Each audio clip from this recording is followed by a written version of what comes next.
Welcome back. If it has joined us, you're watching the news at 10, broadcasting on Channels Television live from Lagos. A reminder of our top stories. 2016 budget gets to final stage, awaits the president's assent.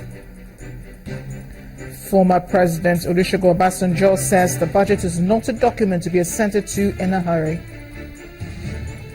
Minister of Defense warns pro-secessionist groups against undermining the sovereignty of the country. And South Sudan's President Omar al-Bashir promises to step down in 2020.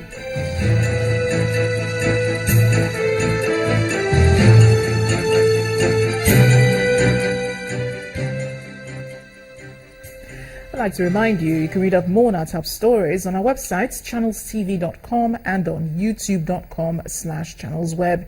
You can also visit m.channelstv.com to view us live on your mobile device and download the Channels TV app for Android, iOS and Windows phones from their respective stores.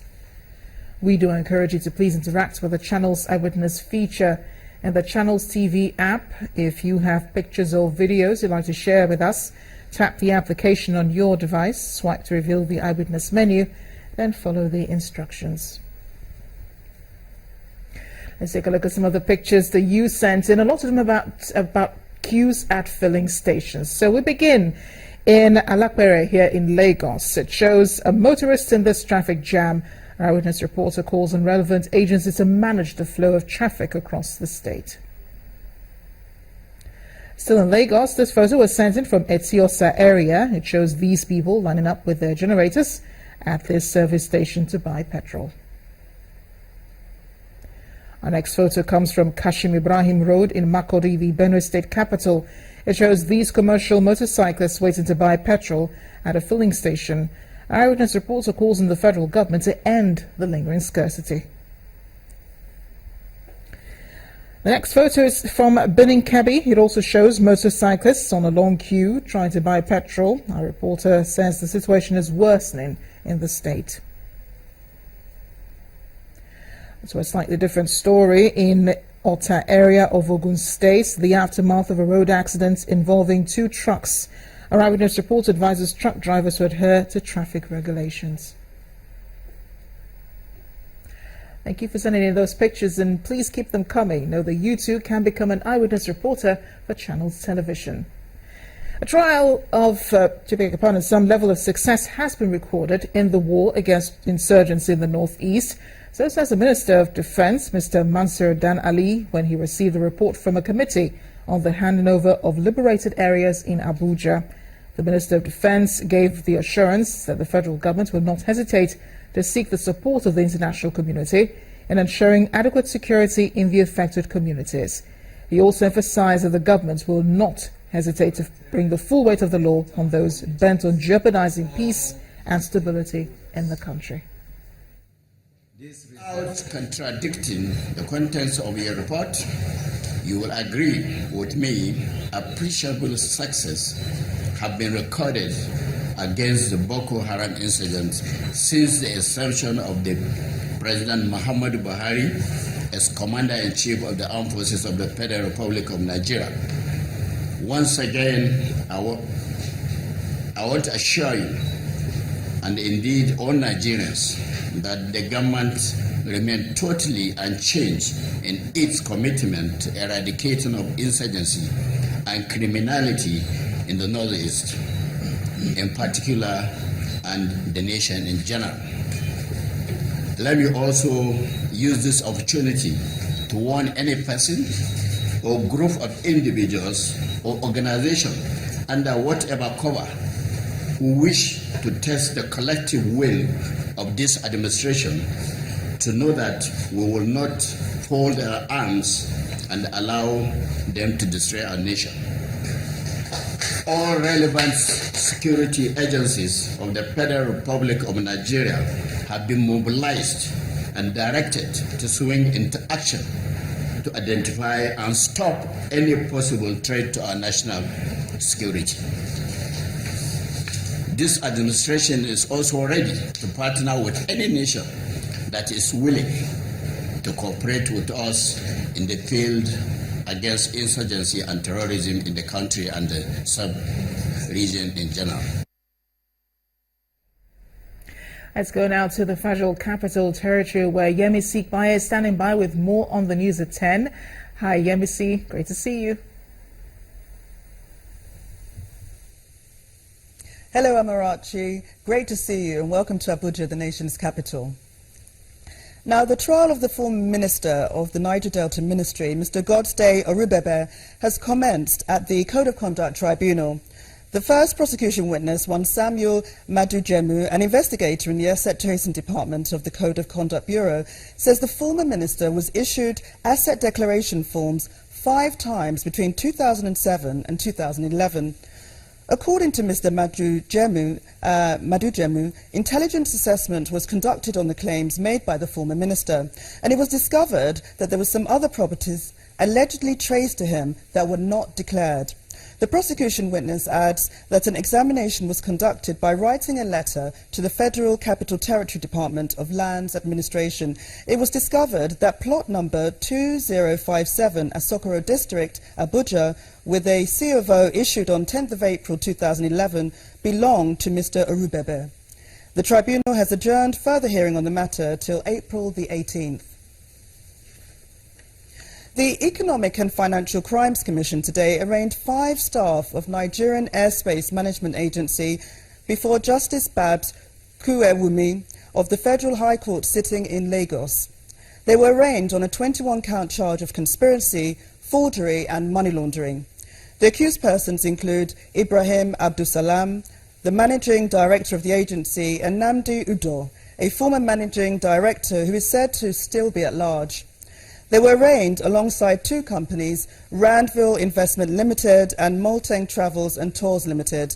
The accused persons allegedly conspired to steal the sum of 6.922 billion naira from the agency. When the charge was read to the accused persons, they all pleaded not guilty.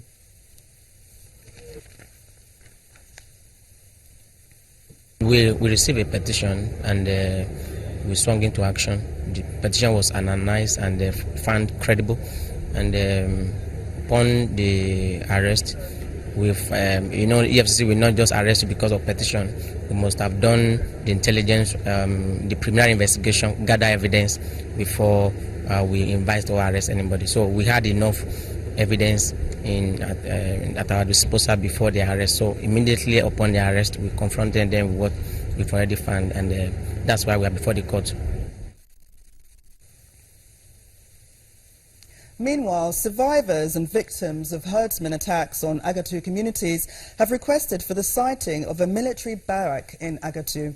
This is to encourage the locals to return home ahead of the farming season. The traditional ruler of Agatu, Chief Godwin Ona, made this demand, amongst others, when the Benue State Governor, Mr. Samuel Otom, visited the local government to assess the level of destruction carried out by herdsmen. Governor Samuel Otom visits communities destroyed by herdsmen in Agatu and is shocked at the level of destruction. This is not acceptable, and the state does not have the capacity to contain with this level of destruction. We don't have the resources when we are hardly paying salaries to our workers, when we are hardly having enough to take care of our infrastructure by providing roads and other basic amenities that are needed. We will need the intervention of the federal government. Federal government must come to our aid. After the inspection, Governor Otom meets with the residents. It's an opportunity for them to lament and pour out their hearts. We urge the federal government to liaise with the state government to flush out totally all the insurgencies masterminded by the Fulani herdsmen from Agatu local government area, to enable us to return to our various homes. Looking at the level of devastation, Governor Otom promises to speak with the federal government on some of the issues raised. Agatu remains my second home because we have a lot of similarities. When I came here on campaign and you received me, I told you that I have adopted Agatu as my second home, and whatever I do in my local government, I will remember that Agatu is here. There are reports that not much of humanitarian aid has reached the internally displaced persons in Agatu, who are still going through challenges.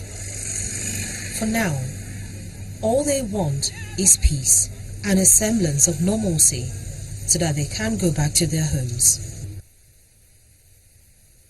The Edo State Government has resolved to set up a standing committee in each of the 18 local government areas and a central coordinating committee to resolve disputes between herdsmen in the state and farmers.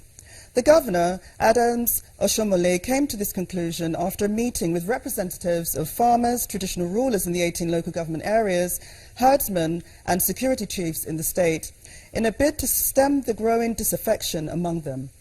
The Governor is also considering banning herdsmen from leading their cattle to graze at night. Meeting of Fulani herdsmen, traditional rulers, farmers, local government executives, as well as security chiefs, chaired by the convener, Governor Adams Oshomole of Edo State, and the aim is to chart a way forward in the recurrent face-off between herdsmen and farmers. The government has arrived at a decision that we need to convene a stakeholders meeting such as this so that we can deal with these issues. After the governor's opening remarks, some of those present were given the opportunity to air their grievances. You always go into the bush, come across people's farm, eat their garri, cassava, plantain, yams, and all that things. Last week for here, one woman with husband, they go with cassava. The husband wants to go drop the cassava. Before they move the machine, the wife is like, when the man won't go meet her, the outside man don't need to grab the woman one paper. The security chiefs also provide insight into possible causes of the crisis and how to stop it. Community leaders should take charge of their youth because many times they, under one guise or the other, also indulge in these activities. In communities where the youths give out lands and they no get signed as witnesses, these same youths receive the Fulanis, collect money from them without telling the Enogies, and they stay in the community. When the Enogie is saying they should leave, the youth is saying they should not leave. Going forward, Governor Oshomole insists that a committee be set up in all the 18 local government councils of Edo State as an immediate response. And be holding those meetings at least not later than, not in excess of 30 days interval. That's to say, at least every month. Even if there is no reported case, Edo State government will prosecute any rapist, any kidnapper, any rustler who takes people's cows, anybody who infringe on the laws will be dealt with firmly, without any sentiment. It is hoped that this will bring a lasting solution and prevent an escalation of violence. Now, there seems to be no end in sight to the crisis rocking the Kogi State House of Assembly, as factional members have continued to trade blame in relation to the takeover of the legislative functions by the National Assembly. The actions of the federal lawmakers has not gone down well with some members of the state legislature.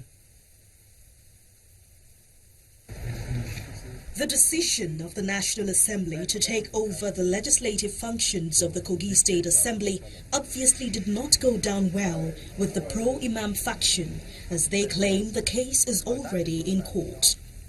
The Inspector General of Police, Mr. Solomon Arase, had ordered the closure of the State Assembly complex pending the time when the crisis will be resolved, but there are speculations that the group of 5 are currently meeting and conducting legislative activities in the Government House, Lokoja, despite the order of the National Assembly. A group of 15, also known as the Pro-Jimo faction, is addressing journalists at the residence of Momojimo Lawal in Lokoja. The group says the governor is responsible for the crisis rocking the State Assembly. It is becoming clearer to the public, even amidst denial of the executive governor, that he knows nothing about the crisis rocking the State House of Assembly. Recent developments have clearly shown the high level of involvement of the executive governor of Kogi State in the crisis rocking the House. He has continued to dare the resolution of the National Assembly and other steps taken to resolve the crisis. Some of the pro-Imam lawmakers were not available to speak to our correspondents at the time of filing this report, but an aide to the governor on legislative and assembly matters believes the allegations are baseless and unfounded. If anybody within a system that's supposed to be a closed system is alleging that there is an external force, then it comes to bear, are you competent? Do you really know what you're doing? For you to openly allege someone who is not part of your system, that is the brain behind your crisis. It's unfortunate. I want to put it to you here that His Excellency has no hand, no business with what goes on there. For now, both parties aren't ready to shift grounds, but pursuing a way out of this is most important. When the News at 10 returns, major oil marketers collaborate with NNPC to ensure steady fuel supply nationwide. Join us again.